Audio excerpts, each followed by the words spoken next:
Hello, viewers. The topic of our presentation is benefits and ethical considerations involved in using multiple theories as complementary theoretical frameworks in Bible translation, applied in translating select figures of speech into Kidaraka. The authors of these presentations are Onesmus Kamwara and Professor Elga Shronda.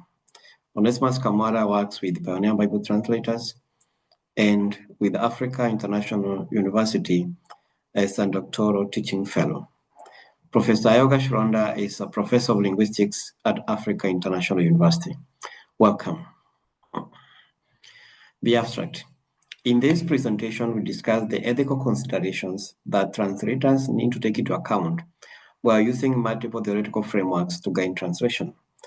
To begin with, we discuss the benefits of applying theoretical frameworks to guide translation and also the benefit of combining more than one complementary theory.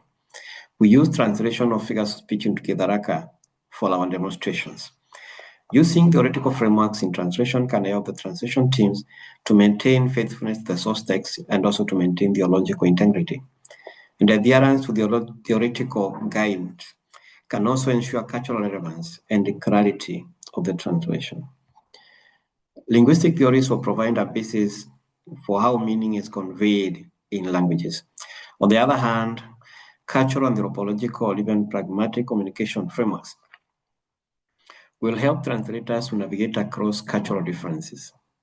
We have used the metaphor of a theoretical framework being like a lens to look at phenomena. A lens allows you to focus on specific details while filtering out others. In the same way, a theoretical framework will lay emphasis on certain aspects of translation. The lens has boundaries. It also allows certain light through it. Similarly, each theoretical framework has its limitations, providing more insight into some facet while leaving other aspects unexplored. Combining theoretical frameworks can allow a wider and deeper comprehension into a subject of study by integrating different perspectives. To effectively use one or even more theoretical frameworks, there are a number of ethical considerations that translation teams need to consider. For example, what part of each theoretical framework do you take and what do you not apply? How do you harmonize the various theories? Attempt to answer these questions, among others, form part of our presentation. Why use a theoretical framework to guide translation? The importance of a theoretical framework to guide translation cannot be overemphasized. We have discussed a few benefits here. One, theories guide in decision making. When a translation team are being guided by a theory or several theories, they do not have to rely on intuition to make these critical decisions about the approach to use. Nida and Tabal, 1969, says, the theories are principles of analysis, transfer, and restructuring that guide translators in handling linguistic and cultural differences. Number two, it ensures consistency in the text of the project. The translation team can maintain consistency across a text. This ensures that there are no inappropriate variations in the renderings and in meaning within a text or a project. According to Chesterman, 1997, translation theory functions as a set of norms that governs translator decision-making and promotes internal coherence. Number three, theories bridge cultural gaps. As we know, translation is a cross-cultural communication. Theories such as corpus theory, ethnopragmatics, or relevance theory indicate the importance of considering the function of the target text in its cultural context, helping translators produce culturally appropriate versions. And number four, theories act as yardstick for evaluation and quality assurance. House 2015 argues that translation quality assessment relies on theoretical models to establish parameters for comparisons between source and target text. A theoretical framework often stipulates parameters along which translation is assessed for quality. We've used the metaphor of a theoretical framework as a lens for looking at phenomena. There are three aspects of this analogy we'd like to discuss. One is focus. A lens allows you to focus on specific details while filtering out others. In the same way, a theoretical framework will emphasize certain aspects of the study. These areas focused on by the framework are where the researcher or the practitioner will pay more attention. For example, cognitive linguistic theories like cognitive grammar may emphasize how linguistic structures encode conceptual meaning, while relevance theory will focus more on how meaning is inferred by the audience based on their shared encyclopedic knowledge. Number two of the analogy is limitations. The lens has boundaries. It allows certain light through. Indeed, it may even give some color to the light that passes through it, so that if a lens is colored green, whatever you look at may appear green in color. That means you see what the lens allows you to see. Similarly, each theoretical framework has its limitations, providing more insight in some facet, while leaving other aspects unexplored. For example, cognitive linguistic theories excel in addressing structural nuances of language, while they may be limited in exploring pragmatic meanings, which relevance theory delves into in detail. And number three of the analogy is complementarity. Using many different lenses can allow the researcher to get a more comprehensive view of the phenomenon. Similarly, combining theoretical frameworks can allow for a wider and deeper comprehension of a subject of study by integrating different perspectives. For example, as argued above in Bible translation, combining the relevance theory and cognitive linguistic theories allows the practitioners to deeply address pragmatic and linguistic aspects of the text they are dealing with more effectively. We've given examples of using relevance theory and cognitive linguistic theories as complementary frameworks in guiding the translation of figures of speech. And we have singled out three. One, conceptual metaphor theory and the relevance theory in interpreting metaphor. Number two, cognitive grammar and relevance theory to interpret irony. And number three, frame semantics theory and relevance theory to interpret metonymy. I will use biblical examples to demonstrate the interpretation of the identified figures of speech and show how each will be finally translated naturally into Kidaraka, taking into account the complementary theories guidelines. Number one, interpreting a metaphor using relevance theory and conceptual metaphor theory. According to Lakoff and Johnson, 1980, metaphors are not merely figures of speech. They reflect underlying cognitive structures. This means that we understand one conceptual domain in terms of another. The author further says that the metaphors involve systematic correspondences called mappings between two domains, namely the source and the target domain. The source domain is concrete and familiar, where the target domain is abstract and complex. They further argue that metaphors shape not only the way we talk, but also how we perceive, reason, and act.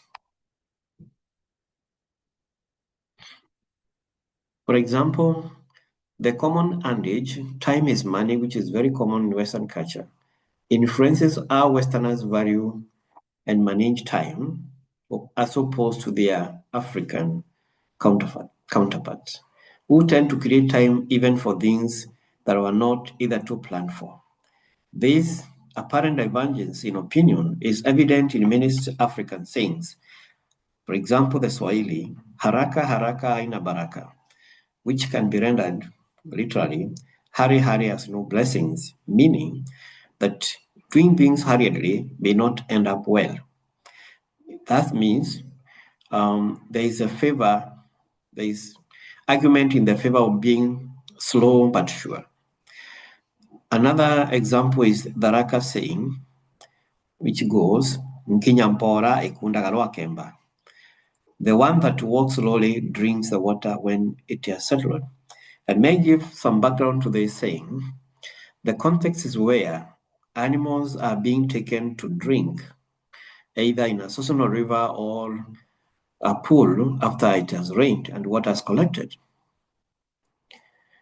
The animals that run in groups and go to the river or to the pool, they normally muddy the water as they step into the water and drink very unclean water. But the animals that come slowly, maybe the old ones or those who are not able to hurry, will reach the river or the pool when the other animals have already left and the water will have settled, and therefore they'll drink clean water. Interpreting Psalms 23 verse 1, the Lord is my shepherd. From the conceptual point of view, from the conceptual metaphor point of view, this is part of a broader conceptual mapping between the target and the source domain. The target domain is the Lord God. In this case, the concept of God is abstract and complex because people do not have an empirical experience of God. The source domain, the shepherd, is concrete and familiar concept to the original audience of Psalm 23 because they kept sheep. Interpreting this metaphor involves mapping the source and the target domains. The Israeli audience was very conversant with keeping sheep. They were aware of the need of a shepherd for sheep in places where pastures were to be sought and where the safety of the sheep was at risk from the wild animals and needed a shepherd to secure the flock. From their daily experience of the role of the shepherd, they could understand the target domain very well. Looking at the relevance theory approach.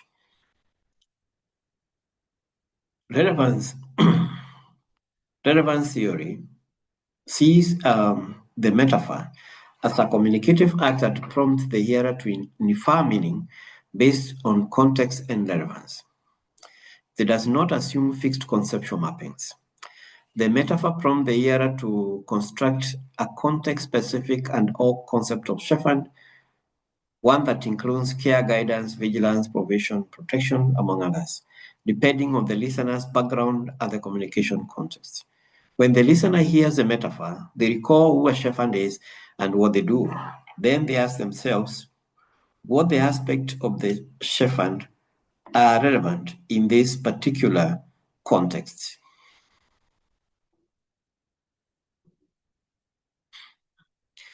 The possible reductions would be God is personally involved, just like the shepherd is involved in the people.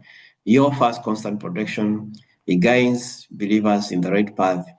And note that these are contextual, flexible meanings, not fixed mappings. Applying this to the Raka translation. The conceptual metaphor theory is important in that it identifies there are two domains. There is the source and the target domain. Relevance theory is important also in interpreting the metaphor when it comes to limiting the extent of the correspondence between the two referents being likened in the metaphor. In the mind of the Raka speaker, the following are the encyclopedic entries about a shepherd that the hearer will access. 1. The shepherd take the sheep to pastures, take the sheep to drink. The shepherd direct the sheep from behind, protect the sheep, discipline the wayward animals. Is in most cases not the owner of the sheep, but an employee can be punished if the sheep get hurt. So he may lie about what happens to avoid punishment, cannot make major decisions about the sheep, may not be willing to risk his life for the sheep since they are not his own. Mostly also takes care of other animals like donkeys, cows, and the rest.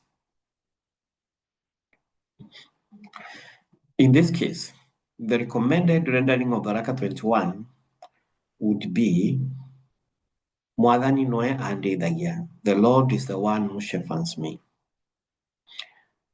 The number 6 rendering above is preferred to number 7 below, which says Mwadhani noe morethi wakwa, the Lord is my shepherd. When it is rendered as in number 6, it communicates the speaker is a sheep. Number 7 rendering can include the meanings that the relationship between the speaker and the shepherd is the master and an employee, where the speaker is the sheep owner who has employed the shepherd to take care of his sheep. Number 2 is interpreting irony, guided by cognitive grammar and relevance theory. This is found. This is found in Judges chapter 10, verse 14, which says,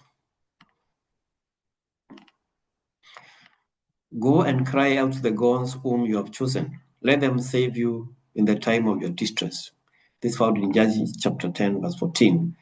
These are the ones that were spoken by God to the people of Israel because of choosing to worship other gods.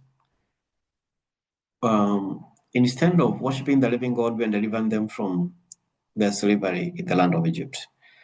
Cognitive grammar sees meaning as conceptualization. Meaning is the way speakers mentally construe situations.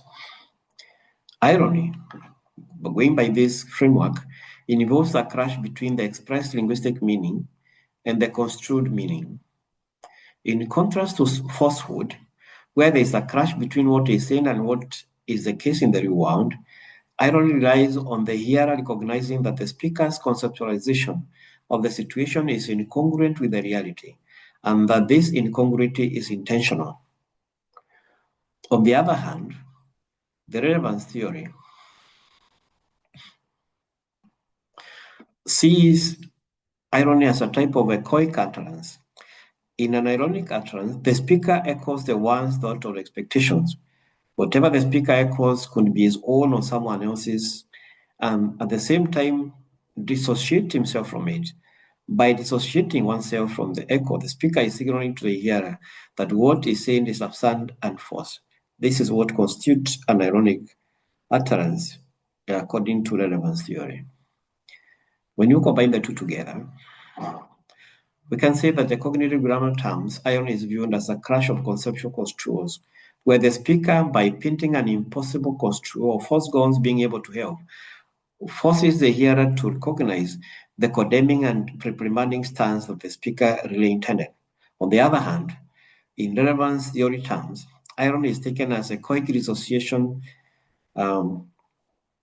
where the interpretation by the hearer will guess that actually the speaker is reprimanding because what he says is absurd. Recommendation for translating into Kidaraka. Ende ebini bukalire ngaira bwethurire kaja ingi na ibutethie rira bukunyamara. Rendered, the translation can be, now you go and cry to the gods which you chose for yourselves. And then there is the particle showing ridicule. And they will help you when you're experiencing trouble. The particle inserted there is to signal to the hearer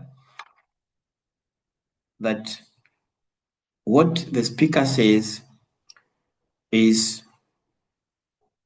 absurd. And therefore, the reasoning contained this utterance is that one of ridiculing the people you are addressing.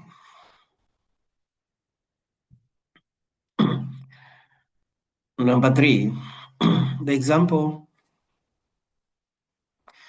of interpreting metonymy guided by frame semantics theory and relevance theory. One of the key proponents of this theory is Charles Fillmore. And frame semantic theory is a cognitive linguistic approach to meaning. It posits that understanding a word or phrase requires knowledge of a larger conceptual structure or frame that provides contextual interpretation.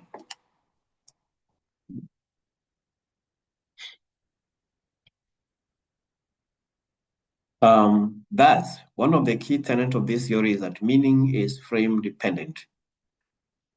Therefore, when you hear one, the word evokes entire conceptual frame rather than standalone meanings. For example, the word student evokes the school learning frame, which includes roles like the teacher, books, classroom, examinations, grading, passing, and other roles.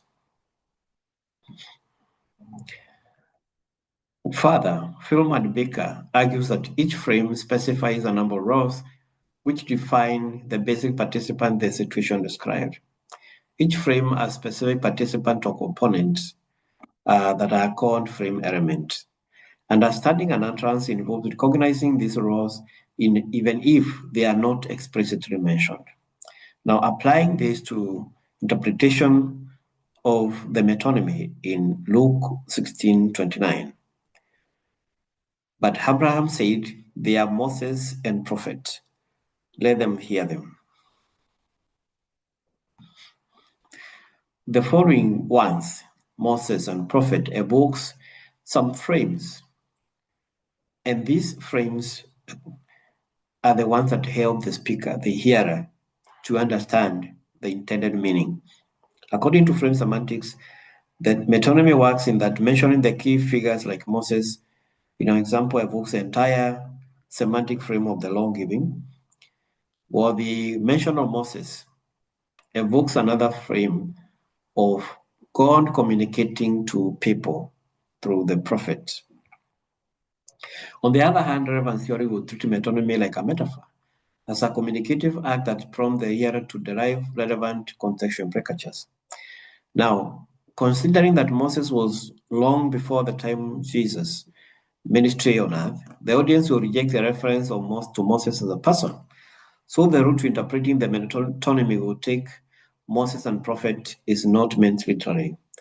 The speaker relies on the hearer to infer the intended referent, that is, the writing attributed to Moses and the prophet. The hearer constructs a relevant based on an raw concept of Moses and prophet, that is, the authoritative scriptural text. Metonymy works because it is efficient. The speaker gives partial cue. These are the names, and the hearer fills in the rest. Therefore, we expect that you fill that the text. When the translator combines the concept of activating the semantic frames of Moses and prophet with reconstructing the relevance-based adult concept of Moses and prophet, the possibility of error in interpretation is significantly reduced. The Raka rendering of this would be Ibrahimu amwira arwanyukwe bali na maandiko ma Musa na mairoria ibathome babathikire. Abraham told him, "Your brothers have the writings of Moses and those of the prophets. Let them read them and obey them." Ethical considerations while using theoretical frameworks to guide translation. We have demonstrated that it is important to use theoretical framework and even possible more than one. However, the application of these theories need to be guided. We have singled out two considerations to take when you are using the theories. One is cultural sensitivity. Translation is cross-cultural communication, which involves both the source and concept cultures. The translation team have an ethical responsibility of ensuring that in either culture is sacrificed at the altar of the other.